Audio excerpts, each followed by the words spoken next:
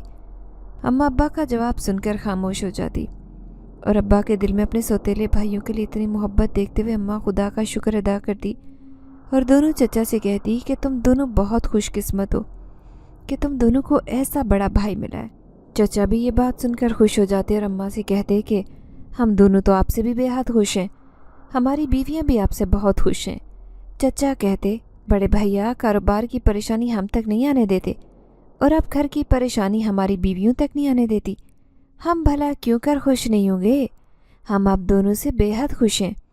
ایسے ہی زندگی گزرنے لگی اور میں ان سب کے ساتھ پیار محبت سے پروان چڑھنے لگی۔ مجھے پڑھنے کا بہت شوق تھا اور ابا نے مجھے بہت ہی اچھے اسکول میں داخلہ دلوا رکھا تھا۔ میں بچپن سے ہی اپنی کلاس میں اول نمبر پر آتی۔ خوبصورت ہونے کے ساتھ ساتھ میں بہت زیادہ لائق بھی تھی۔ میٹرک میں تھی اور بہت خوشگوار زندگی گزار رہی تھی، مگر کون جانتا تھا کہ اس خوشگوار گھرانے کو کسی کی نظر لگنے والی تھی۔ کسی کی بری نظر ہمارے گھر کی خوشیاں کھا جائے گی، اس بات کا کسی کو بھی علم نہیں تھا۔ ابا نے اپنے کاروبار میں کچھ شیئرز اپنے سوتیلے بھائیوں کے نام کر رکھے تھے اور باقی سارا کاروبار ابا کے نام پر تھا۔ یہ بات تو سب بہت اچھی طرح سے جانتے تھے۔ آج ابا بہت خوش تھے کیونکہ ابا کو ایک بہت بڑا کانٹریکٹ ملنے والا تھا۔ اس کانٹریکٹ کو حاصل کرنے کے لیے ابا نے اپنی پوری زندگی داؤ پر لگا رکھی تھی۔ ابا جب بھی اماں کے پاس بیٹھتے تو کہتے، بیگم دعا کرو کپڑے کا یہ کانٹریکٹ مجھے مل جائے، اگر یہ کانٹریکٹ مجھے مل گیا تو ہماری ساری 7 نسلیں بیٹھ کر کھائیں گی تو بھی کسی چیز کی کمی نہیں آئے گی۔ میں چاہتا ہوں کہ میں اپنی زندگی میں اپنی بیٹی اور بھائیوں کے لیے اتنا کر جاؤں کہ انہیں کسی چیز کے لیے پریشانی کا سامنا نہ کرنا پڑے۔ اماں ابا کی باتیں سنتی تو ابا سے کہنے لگتی کہ آپ ایسی باتیں کیوں کرتے ہیں؟ خدا تعالیٰ آپ کو میری عمر بھی لگا دے، آپ کے دم سے ہی اس گھر میں رونق ہے۔ آپ نہیں جانتے آپ کے چھوٹے بھائی آپ سے کس قدر محبت کرتے ہیں، ہم سب آپ سے بہت پیار کرتے ہیں۔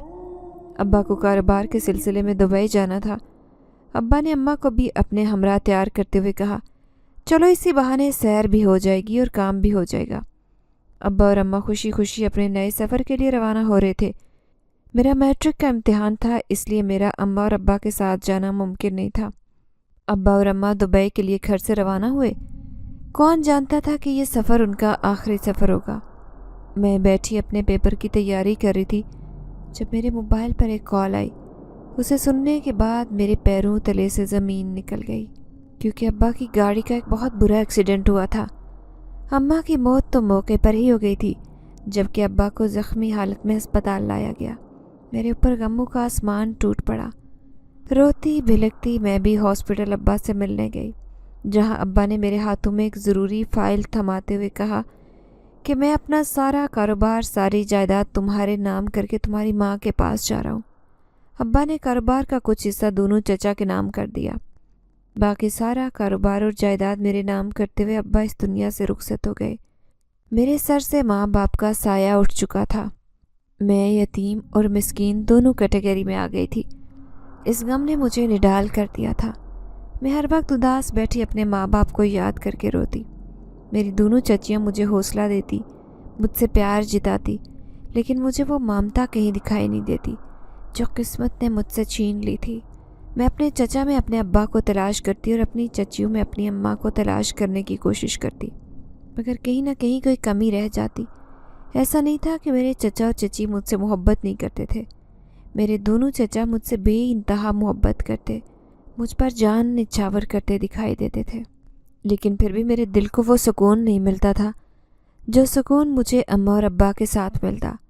وقت ایسے ہی گزرتا گیا، مگر میرے زخموں کو وقت پھر بھی بھر نہیں سکا تھا۔ سنا تھا وقت بہت بڑا مرہم ہے، گہرے سے گہرا زخم بھر دیتا ہے، مگر میرے زخم آج بھی تازہ تھے۔ گھر والوں کا پیار پانے کے باوجود بھی میں اپنے اماں اور ابا کو بھلا نہیں پا رہی تھی۔ میں اکثر تنہا بیٹھی اپنے ابا کی ان باتوں کو یاد کر کے بے انتہا روتی۔ میرے ابا ہمیشہ ہم سے کہا کرتے تھے کہ کبھی بھی روپے پیسے کو رشتوں پر فوقیت مت دینا، پیسہ تو آنے جانے والی چیز ہے، ایک دفعہ زندگی میں چلا گیا تو دوبارہ واپس لوٹ کر آ جائے گا، اس لیے پیسے سے زیادہ میرے لیے رشتے اہمیت رکھتے ہیں۔ مجھے بھی اپنے ابا کا پڑھایا گیا سبق بھولا نہیں تھا۔ میں بھی مال و دولت سے زیادہ اپنے رشتے عزیز رکھتی تھی۔ مجھے کبھی یہ بات محسوس نہیں ہوئی کہ میرے دونوں چچا میرے سگے چچا نہیں ہیں، بلکہ سوتیلے ہیں۔ میں نے گھر کا ماحول ہی پیار محبت والا دیکھا تھا۔ میں نے اپنا میٹرک کا امتحان بھی بہت اچھے نمبروں میں پاس کر لیا۔ ابا نے اپنی زندگی میں مجھ سے یہ وعدہ کیا تھا کہ اگر میں نے میٹرک کا امتحان اچھے نمبروں سے پاس کر لیا تو مجھے ہائی اسٹڈی کے لیے بیرون ملک بھیجیں گے، لیکن کون جانتا تھا کہ زندگی کٹھن راستے پر نکل پڑے گی۔ میری زندگی اس قدر کٹھن مراحل سے گزرے گی میں نے کبھی سوچا بھی نہیں تھا۔ ایک حادثے نے میری پوری زندگی کو بدل کر رکھ دیا تھا۔ ابا اماں کے گزر جانے کے بعد مجھے زندگی نے ایک ایسا سبق سکھایا جس سے مجھے اپنے اور پرائے کی پہچان ہو گئی۔ میں یہ بات اچھے سے سمجھ گئی تھی کہ سگا اور سوتیلا رشتہ ایک انسان کے لیے کیا اہمیت رکھتا ہے۔ میرے اپنے جو میرے سگا ہونے کا دعویٰ کرتے تھے، ان رشتوں کو میں نے اپنی آنکھوں کے سامنے بدلتے دیکھا۔ میرے لیے میری زندگی کو میرے اپنوں نے اس قدر مشکل بنا دیا تھا کہ مجھے سمجھ ہی نہیں آ رہا تھا کہ میں اپنی زندگی کیسے گزاروں۔ میرے ارد گرد ایک ایسا دائرہ بنا دیا گیا تھا جس نے میری زندگی کو اپاہج کر کے چھوڑا۔ میرا دل بہت گھبرا رہا تھا، دل میں ایک تلخی سی محسوس ہو رہی تھی جو مسلسل مجھے بے چین کیے ہوئے تھی۔ میں کروٹ بدل بدل کر تھک چکی تھی، نہیں جانتی تھی کہ آخر کار میرے ساتھ یہ سب کچھ کیوں ہو رہا ہے۔ لاکھ کوشش کرنے کے باوجود بھی مجھے نیند نہیں آ رہی تھی۔ ایسے لگتا کہ جیسے کچھ ہونے والا ہے، جیسے کچھ بہت برا ہونے والا ہے۔ میرے دماغ میں عجیب و غریب قسم کے وسوسے آ رہے تھے۔ اپنے گھر آنے والے طوفان کے بارے میں سوچتے ہوئے میرا دل دہل کر رہ جاتا۔ سمجھ سے باہر تھا کہ یہ کیسا خوف ہے جو مجھے گھیرے ہوئے تھا۔ مسلسل دل کی بے چینی کے ہاتھوں مجبور ہو کر میں نے کھلی فضا میں جانے کا فیصلہ کیا۔ جیسے ہی میں نے دیوار پر ٹنگی گھڑی پر نظر ڈالی تو رات کے 12 بج چکے تھے۔ میں تو یہ سوچ کر حیران تھی کہ اتنا وقت ہو چکا تھا، لیکن نیند تھی کہ جیسے مجھ سے روٹ ہی گئی ہو۔ شاید مجھے آج کسی کی حقیقت معلوم ہونے والی تھی، شاید میری بے چینی مجھے ان رشتوں کی حقیقت بیان کرنے والی تھی جن پر مجھے خود سے بھی زیادہ اعتماد اور بھروسہ تھا۔ بے چین دل کے ساتھ میں اپنے کمرے سے دبے پاؤں نکلتے ہوئے صحن کی طرف جانے لگی تاکہ کھلی فضا میں جا کر سانس لیا جائے کہ تبھی میں اپنے بڑے چچا کے کمرے کے قریب سے کچھ باتوں کی آوازیں میرے کانوں میں پڑی۔ کمرے میں بنی ایک کھڑکی کے قریب جا کر کھڑی ہوئی۔ میں اپنی چچی کو آواز دینے ہی والی تھی جب مجھے اپنے چچا کی آواز سنائی دی، جو چچی سے کہہ رہے تھے، ارے بیگم تم بھی تو کمال کرتی ہو، کتنی دفعہ کہا ہے کہ روٹی کو گرم کھانے سے منہ جل جاتا ہے، صبر سے کھاؤ گی تو فائدے میں رہو گی۔ چچا کی سنسنی خیز ہنسی مجھے پریشان کر کے رکھ رہی تھی۔ میں خاموشی سے کھڑکی کے پاس کھڑی چچا کی بات پر غور کرنے لگی۔ بس آج کی رات انتظار کی ہے، کل اس کی منگنی کی ڈیٹ فکس ہو جائے گی، پھر اس کی شادی کر کے ساری جائیداد اور دولت ہمارے حصے میں آ جائے گی، پھر ساری جائیداد اور دولت پر صرف ہمارا حق ہوگا۔ چچا کسی کے بارے میں چچی سے بات کر رہے تھے کہ تبھی چچی نے چچا کو مخاطب کرتے ہوئے کہا، دیکھو میاں بات ذرا ہلکی آواز میں کرو، کیا تم نہیں جانتے کہ دیواروں کے بھی کان ہوتے ہیں، اور یہ دیواریں تو اپنے مالک کی بہت سگی ہیں۔ ان حویلی کی دیواروں میں ہمیشہ بھائی صاحب کی فرما برداری دکھائی دیتی ہے، کہیں ایسا نہ ہو کہ تمہاری جان سے پیاری بھتیجی تمہاری یہ ساری باتیں سن لے، وہ تم دونوں بھائیوں کی پلاننگ سے واقف ہو جائے۔ میرا دل زور زور سے دھڑکنے لگا تھا۔ میں سوچنے لگی کہ آخرکار ایسی کون سی بات ہے جو مجھ سے سب چھپا رہے۔ میں نے کھڑکی سے جھانک کر دیکھا تو چچا کے ہاتھ میں ایک تصویر تھی۔ جیسے ہی میری نظر اس تصویر پر پڑی تو وہ تصویر ابا کے آفس کے ایک پی این کی تھی۔ میں چوکیدار انکل کی تصویر دیکھ کر حیران رہ گئی اور دل میں سوچنے لگی کہ آخرکار چچا چوکیدار انکل کے ساتھ کیا کرنا چاہتے ہیں، ان کی تصویر چچا کے ہاتھ میں کیا کر رہی ہے۔ اس سے پہلے کہ میں پوری کہانی کو سمجھ پاتی، چچا نے مسکراتے ہوئے وہ تصویر چچی کے ہاتھ میں پکڑا دی اور کہنے لگے، کیا قسمت پائی ہے اس بڈھے چوکیدار نے۔ چچی نے تصویر ہاتھ میں تھامتے ہوئے کہا، ارے بھائی یہ تو ہے ہمارا ہونے والا داماد، یہ بڈھا جس کی اپنی سانسوں کا ہی پتہ نہیں، یہ کب تک ہے، یہ شادی کے لیے راضی کیسے ہو گیا۔ چچی کے سوال پر چچا نے جواب دیا کہ جس کو دولت اپنے قدموں میں آتے دکھائی دے وہ کیوں کر راضی نہیں ہوگا، اسے بھی دولت کا لالچ دیا اسی لیے تو وہ شادی کے لیے رضامند ہوا ہے۔ میری سمجھ میں کچھ نہیں آ رہا تھا، میرا دل بہت زور سے دھڑک رہا تھا، ایسے لگ رہا تھا جیسے بہت برا ہونے والا ہو۔ میں گھبراتے ہوئے اپنے قدم صحن کی طرف بڑھانے لگی کہ تبھی چچی نے کہکا لگاتے ہوئے کہا، ارے میاں بیچاری سنوبر کو جب آپ دونوں بھائیوں کی پلاننگ کے بارے میں پتہ چلے گا وہ تو شاید صدمہ ہی برداشت نہ کر پائے۔ اپنا نام سنتے ہوئے میرے قدم وہیں رک گئے۔ میں چچی کی باتیں سن کر حیران تھی۔ اب مجھے ان کے پلان کے بارے میں کچھ سمجھ آنے لگی تھی۔ میں بہت اچھے سے یہ بات سمجھ گئی تھی کہ ان کے پلان کا مین کیریکٹر تو میں ہوں۔ جب مجھے یہ بات معلوم ہوئی کہ بڈھے چوکیدار کی شادی چچا نے میرے ساتھ طے کر دی ہے، میرے تو پاؤں تلے سے زمین نکل گئی تھی۔ میرا دل ایسے تھا جیسے پھٹ جائے گا، آسمان سر پر گرتا محسوس ہو رہا تھا۔ اس سے پہلے کہ میرے منہ سے کوئی بھی آواز نکلتی، میں نے اپنے دونوں ہاتھوں کی ہتھیلیوں سے اپنے منہ کو زور سے دبا رکھا تھا کہ اپنی سسکیوں کو اپنے حلق میں کہیں روک دو۔ میں اپنے قدم کمرے کی طرف بڑھانا چاہ رہی تھی، لیکن میرے پاؤں نے میرا ساتھ نہیں دیا اور اسی جگہ جمے رہے جہاں پر میرے اوپر ظلم ڈھانے کی باتیں کی جا رہی تھی۔ میں نے بہت ہمت کرتے ہوئے خود کو سنبھالا اور اپنے کمرے کی طرف جانے لگی۔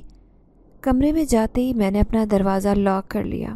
مجھے کچھ سمجھ نہیں آ رہا تھا کہ آخرکار میرے ساتھ یہ سب کچھ کیسے کر سکتے ہیں۔ میں اپنی چچی اور چچا کا سنسنی خیز چہرہ دیکھ کر خوف زدہ ہو رہی تھی۔ میں ان کے چہرے کے بارے میں، ان کی باتوں کے بارے میں سوچ کر پریشان ہو رہی تھی۔ نہیں معلوم تھا کہ یہ سب لوگ میرے خلاف اس قدر پروپیگنڈا کیوں کر رہے ہیں۔ میں دل میں سوچنے لگی کہ اگر انہیں دولت اور جائیداد ہی چاہیے تھی تو یہ مجھ سے ویسے مانگ لیتے، میں خوشی خوشی اپنے دونوں چچاؤں کے اوپر وار کر پھینک دیتی، لیکن میری زندگی کا اتنا بڑا فیصلہ اس قدر غلط انداز میں نہ کرتے۔ مجھے ایسے محسوس ہو رہا تھا جیسے میری زندگی کسی نے اپنی مٹھی میں لے لی ہو۔ مجھ سے سانس لینا مشکل ہو رہا تھا۔ میں زاروں قطار رو رہی تھی۔ میں اس وقت کو یاد کر کے رو رہی تھی جب میرے ابا نے آخری وقت میں مجھے چچا کی ذمہ داری بناتے ہوئے سکون سے اپنی آنکھیں بند کی تھی۔ وہ کیا جانتے تھے کہ ان کے سپرد وہ مجھے کر کے اس دنیا سے سکون سے رخصت ہو رہے۔ وہی لوگ مجھے کاغذ کے ٹکڑوں کی خاطر میری عزت کا سودا کر لیں گے۔ مرنے سے پہلے ابا نے جن محفوظ ہاتھوں میں میری ذمہ داری سونپی تھی، وہی ہاتھ کسی کھوکھلے رشتے کی طرح میرے دشمن بنے بیٹھے تھے۔ کوئی اتنا خود سر کیسے ہو سکتا ہے؟ چند کاغذ کے ٹکڑے کی خاطر کوئی کس قدر غیر ذمہ داری کا مظاہرہ کیسے کر سکتا ہے؟ اس طرح کے کئی سوال میرے دماغ میں پیدا ہو رہے تھے۔ میں زاروں قطار گڑ گڑا کر اپنے پروردگار سے مدد کی التجا کر رہی تھی۔ میں اپنے رب کو مدد کے لیے پکار رہی تھی۔ میرا اس دنیا میں کوئی نہیں تھا۔ میں آج تک جن لوگوں کو اپنا مانتی آ رہی تھی، آج اچانک سے ان لوگوں کے چہرے سے ہٹا نقاب مجھے بے چین کر گیا۔ میری روح تک کانپ اٹھتی میں جب یہ سوچتی کہ آخرکار میرا قصور کیا ہے؟ کیوں میرے گھر والے میرے دشمن بنے بیٹھے ہیں؟ اگر میرے چچا مجھ سے محبت میں یہ ساری دولت مانگتے تو میں ہنسی خوشی ان کے اوپر سے وار کر پھینک دیتی، لیکن میرے لیے اس قدر دل میں نفرت پالتے ہوئے میرے دونوں چچا نے میری قسمت کا فیصلہ کیا تھا۔ یہ سوچتے ہوئے آنسو بہنا نہیں رک رہے تھے، لگاتار آنسو بہتے جا رہے تھے۔ میرا سر سجدے میں تھا۔ تہجد کا ٹائم تھا۔ نماز ادا کرنے کے بعد جائے نماز پر ہی گریازاری کرتے ہوئے نہ جانے میری آنکھ کب لگی۔ ایک خوبصورت نوجوان، دراز قد و قامت، چوڑا سینہ اور چہرے پر موٹی موٹی کالی سیاہ آنکھیں اس کی خوبصورتی میں نمایاں اضافہ کر رہی تھی۔ میں نے اپنی آنکھوں کے سامنے جب اس نوجوان لڑکے کو دیکھا، میں تو حیران رہ گئی۔ میں خواب میں اللہ کے حضور گڑ گڑا کر مدد کے لیے التجا کر رہی تھی جب اس نوجوان لڑکے نے میرے قریب آتے ہوئے مجھ سے کہا، مجھے صرف تم چاہیے ہو۔ یہ الفاظ کسی میٹھے رس کی طرح میری زندگی کو مہکا رہے تھے۔ کچھ پل کے لیے ہی صحیح مجھے احساس ہونے لگا کہ میں اس دنیا میں اکیلی نہیں ہوں۔ وہ یہ کہتے ہوئے میرے قریب آیا، پریشان مت ہو، تمہاری آنکھوں میں آنسو اچھے نہیں لگتے۔ وہ اس قدر محبت اور پیار سے میری دلجوئی کر رہا تھا، ایسے لگتا کہ نہ جانے وہ کب سے مجھے جانتا ہے۔ اسے میری پریشانی اور تکلیف بہت اچھے سے سمجھ آ رہی تھی۔ میں نے روتے ہوئے جب نگاہیں اٹھا کر اس لڑکے کی طرف دیکھا، میں اسے دیکھتی رہ گئی۔ لڑکا اس قدر خوبصورت تھا کہ میں حیران پریشان اسے تکنے لگی۔ پریشان مت ہو، تمہیں خوش رہنے کا پورا حق ہے، میں تمہیں یہ حق دلا کر ہی رہوں گا۔ محبت بھری ایک آواز نے میرے کانوں میں رس کھول دیا۔ اس کے یہ الفاظ مجھ سے بھلائے نہیں بھول رہے تھے۔ اس نے میرے قریب میرا ہاتھ اپنے ہاتھ میں تھامتے ہوئے کہا، مجھے صرف تم چاہیے ہو، میں دنیا جہان کی ہر خوشی تمہارے قدموں میں لا کر رکھوں گا، تمہاری ساری خوشیاں تمہیں واپس دلاؤں گا، یہ میرا تم سے وعدہ ہے۔ بس تم ہمت مت ہارنا اور خود کو کمزور مت پڑنے دینا، کیونکہ تمہاری طاقت ہی میری اصل طاقت ہے۔ اتنا کہتے وہ لڑکا میری آنکھوں سے اوجھل ہو گیا۔ محبت کے اس احساس نے میری آنکھوں میں ایک چمک سی پیدا کر دی۔ اچانک سے میری آنکھ کھل گئی۔ میں اپنے ارد گرد اس لڑکے کے وجود کو تلاش کرنے لگی، لیکن وہ مجھے کہیں دکھائی نہیں دیا۔ صبح ہو چکی تھی اور میرے کندھے اب تک وزنی تھے۔ ایسے محسوس ہو رہا تھا جیسے کوئی نظر مجھے مسلسل ٹکٹکی باندھے ہوئے دیکھ رہی ہے۔ میں کسی انجانے سے وجود کو مسلسل محسوس کر رہی تھی، ایک ایسا وجود جو مجھے دکھائی تو نہیں دے رہا تھا، ہاں مگر محسوس بہت اچھے سے ہو رہا تھا۔ ایسے لگ رہا تھا کہ میرے کمرے میں میرے علاوہ کوئی اور موجود ہے جو میری تکلیف کو سمجھ رہا ہے، میری پریشانی میں میرے ساتھ کھڑا مجھے دلاسا دے رہا ہے کہ پریشان مت ہو، میں ہوں نا۔ تبھی اس نوجوان لڑکے کی وہ بات میرے اوپر حاوی ہونے لگی۔ میرے کانوں میں سرگوشی کرتے وہ مسلسل مجھے اس بات کا احساس دلا رہا تھا کہ میں اس کے لیے کس قدر قیمتی ہوں۔ مجھے صرف تم چاہیے ہو، مجھے صرف تم چاہیے ہو، یہی الفاظ میرے کانوں میں مسلسل دہرائے جا رہے تھے۔ میں اپنے ارد گرد اس آواز کو تلاش کر رہی تھی، مگر مجھے غور کرنے پر کچھ بھی دکھائی نہیں دے رہا تھا۔ میں بھی اسی کشمکش میں تھی کہ میرے کمرے کے دروازے پر زوردار دستک ہونے لگی۔ میں ہڑبڑا کر اپنے ارد گرد دیکھنے لگی، کیونکہ میں اس نوجوان لڑکے کے خواب و خیالوں میں کھوئی ہوئی تھی۔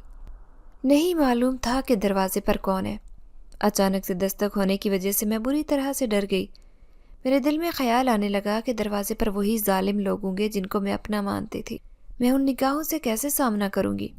ان میں سے تو کوئی بھی نہیں جانتا کہ میں ان کے پلان کے بارے میں سب جان چکی ہوں۔ ان کی حقیقت کھل کر میرے سامنے آ چکی ہے۔ اس بات سے وہ سب لوگ انجان تھے۔ میری آنکھوں سے آنسو بہہ رہے تھے۔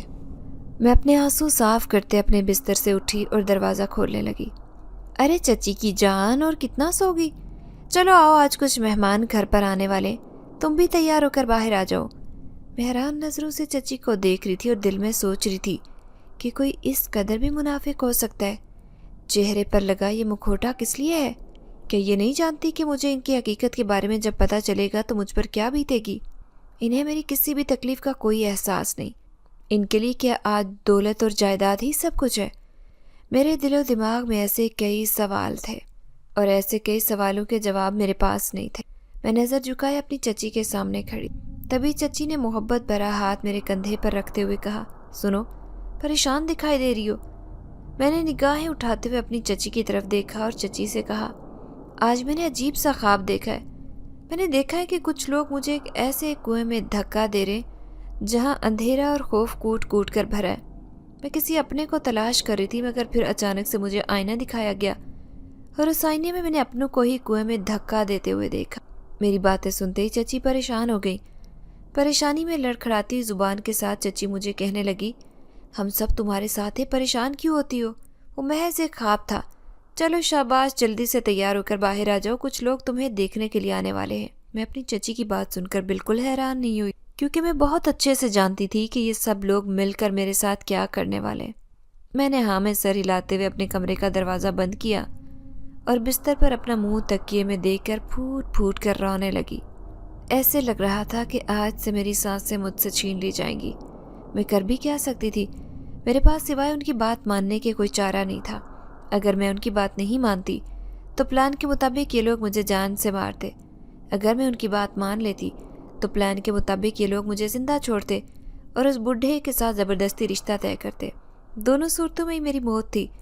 تبھی میں نے اپنے دل کو تسلی دیتے خود سے عہد کیا کہ میں دونوں چچا کی کوئی بھی ناجائز خواہش پوری کرنے میں ان کا ساتھ نہیں دوں۔ میں شادی کے لیے کبھی ہاں نہیں کروں گی، چاہے یہ لوگ میری جان کیوں نہ لے لیں۔ یہ سوچتے اسی عزم کے ساتھ میں کمرے سے نکلی۔ مجھے سجا کر صوفے پر بٹھا دیا گیا۔ تمہارے چچا لڑکے کو لینے گئے، بس کچھ ہی دیر میں آتے ہوں گے، اچھے سے سوالوں کا جواب دینا۔ میں بہت حیران تھی کہ اس بڈھے کو کتنی محبت کے ساتھ چچی لڑکا کہہ رہی تھی۔ مجھے چچی کی خود سری پر حیرت ہوئی، تبھی دروازے پر دستک ہوئی۔ چھوٹی چچی نے جیسے ہی دروازہ کھولا، چچا کسی کو اپنے ساتھ لیے کمرے میں داخل ہوئے۔ میرا دل زور سے دھڑک رہا تھا، خوف آ رہا تھا۔ بے ساختہ میری آنکھوں سے آنسو بہنے لگے۔ میں دل میں دعا کرنے لگی کہ کاش کوئی میرا مسیحا بن کر میرے پاس آئے، مجھے ظلم کا نشانہ بننے سے بچا لے۔ اس طرح کی کئی سوچیں میرے دل و دماغ پر حاوی تھی۔ سنوبر، نگاہیں اٹھا کر تو دیکھو، میں نے اور تمہارے چھوٹے چچا نے تمہارے لیے لڑکا پسند کر رکھا ہے۔ امید ہے کہ تمہیں بھی لڑکا پسند آئے گا۔ میرا جی چاہ رہا تھا کہ زمین کھلے اور اس میں سما جاؤں۔ ایک بڈھے کے ساتھ میری شادی کرنے کی خواہش مند میرے چچا اس بڈھے کو لڑکا کہہ کر بلا رہے تھے، جس کی اپنی ٹانگیں قبر میں تھی۔ وہ بھلا میرا کیا ساتھ نبھائے گا؟ میں اپنے دماغ میں کئی سوالوں سے جنگ لڑ رہی تھی۔ تبھی چچا نے مجھ سے پھر یہی سوال کیا، نگاہیں اٹھا کر اپنے سامنے والے دلہے کو نہیں دیکھو گی؟ میں نے غصے سے جیسے ہی نگاہیں اٹھا کر چچا کی جانب دیکھا تو میرے پاؤں تلے سے زمین نکل گئی۔ میری آنکھوں کے سامنے وہ بڈھا تھا۔ میں نے ارد گرد کھڑے ان لوگوں کو دیکھا جو خود کو میرا اپنا اور سگا ہونے کا دعویٰ کرتے تھے۔ سب کے چہروں پر خوفناک مسکراہٹ تھی۔ ایسا محسوس ہو رہا تھا جیسے سب میری لاچاری اور بے بسی پر قہقہ لگا رہے ہوں۔ میں نے سوالیہ نگاہوں سے اپنے بڑے چچا کی طرف دیکھا۔ اس سے پہلے کہ میں کوئی سوال کرتی، میرے سارے بھرم یہ کہتے ہوئے توڑ دیے گئے کہ تم ہم پر ایک بوجھ ہو۔ تمہارا باپ ساری زندگی ہمیں ناکارہ سمجھتا رہا۔ ہم سوتیلے تھے، اس لیے کبھی کاروبار کے قریب نہیں آنے دیا۔ ساری زندگی ہم پر رعب جماتا رہا۔ مرتے وقت بھی ساری جائیداد تمہارے نام کر کے چلتا بنا۔ میرے باپ کی سب نیکیاں کسی ایک گندے گالی کی طرح آج ان لوگوں نے میرے منہ پر دے ماری تھی۔ میری روح اندر تک زخمی ہو گئی جب ان لوگوں نے اپنے دکھاوے کی محبت سے آج پردہ اٹھایا۔ اس بڈھے کے ساتھ یہ کہتے میری منگنی کر دی گئی کہ جائیداد کا کچھ حصہ اس کے نام کر دیا جائے گا۔ ابا کی وصیت کے مطابق شادی کے بعد سارے کاروبار کی ذمہ داری میرے شوہر کی تھی، اسی لیے میرے لیے اس بڈھے کا انتخاب کیا گیا۔ اس سب کی لالچ دیکھتے ہوئے مجھے بہت تکلیف ہو رہی تھی۔ زبردستی میرا نکاح اس بڈھے کے ساتھ کر دیا گیا۔ میں اپنی قسمت کے اس فیصلے پر اس قدر غمگین تھی، یہ زیادتی مجھ سے برداشت نہیں ہو رہی تھی۔ میں بے ہوش ہوئی۔ جب ہوش آیا تو میں نے خود کو ایک عالیشان کمرے میں پایا۔ ایسا لگ رہا تھا کہ یہ کوئی محل ہو۔ اپنے ارد گرد قیمتی زیورات اور قیمتی آرائش دیکھتے میرا حیران ہونا بنتا تھا۔ حیران ہونے کے ساتھ بہت پریشان بھی تھی۔ اس بڈھے کے بارے میں سوچتے ہوئے میری سانس حلق میں کہیں اٹک کر رہ گئی۔ تبھی کمرے کا دروازہ کھلا۔ خوف کے مارے میرا جسم ٹھنڈا پڑ گیا۔ میرے دل کی دھڑکن تیز ہونے لگی کہ اچانک سے میرے کانوں میں سرگوشی ہوئی۔ مجھے صرف تم چاہیے ہو۔ میں نے خوف زدہ ہوتے جیسے ہی نگاہیں اٹھا کر سامنے دیکھا تو میری نظروں کے سامنے وہی بڈھا کھڑا تھا۔ اس کے چہرے پر تسلی بخش مسکراہٹ تھی۔ میں یہ سوچ کر حیران تھی کہ یہ الفاظ تو کسی اور کے تھے۔ تبھی میری پریشانی دیکھتے اس بڈھے نے اپنی حقیقت مجھ پر ظاہر کر دی۔ دیکھتے ہی دیکھتے وہ بڈھا ایک خوبصورت نوجوان لڑکے کی شکل اختیار کر گیا، جسے میں نے ایک رات پہلے خواب میں دیکھا تھا۔ میں نے اس لڑکے کو اپنی نگاہوں کے سامنے پا کر سکتے میں اسے دیکھا۔ پھٹی نگاہوں سے اسے دیکھ ہی رہی تھی۔ وہ میرے سامنے بڑی محبت مسکراہٹ چہرے پر لیے اپنی نگاہوں میں مجھے پیار نچھاور کرتا دکھائی دے رہا تھا۔ میں حیران ہوتے ہوئے اس کے چہرے کی طرف دیکھنے لگی اور دل میں سوچنے لگی کہ یہ سب کچھ کیسے بدل گیا۔ میرے چچا نے تو مجھے ایک بوڑھے چوکیدار کے پلے باندھنا تھا، مگر یہ خوبصورت نوجوان لڑکا کہاں سے آ گیا؟ میں حیران تھی کہ جائے نماز پر بیٹھے میں نے اللہ سے جب مدد مانگی، وہ پرچھائی آج حقیقت بنے میرے سامنے کھڑی تھی۔ کئی سوال دل میں میرے لیے تھے۔ میں بہت پریشان تھی یہ سوچ کر کہ یہ سب کچھ کیا ہو رہا ہے۔ آخر یہ سب کچھ کیا ہے؟ میرے کانوں نے جو کچھ سنا تھا وہ سب ایک ہی رات میں کیسے بدل گیا؟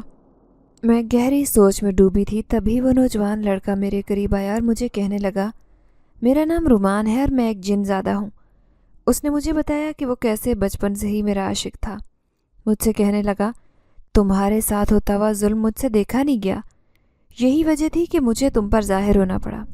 تمہارے گھر والے بہت لالچی تھے، ان کی لالچ مٹانے کے لیے میں نے انہیں 30 لاکھ روپے اور کچھ سونے کے زیورات کی پیشکش کی۔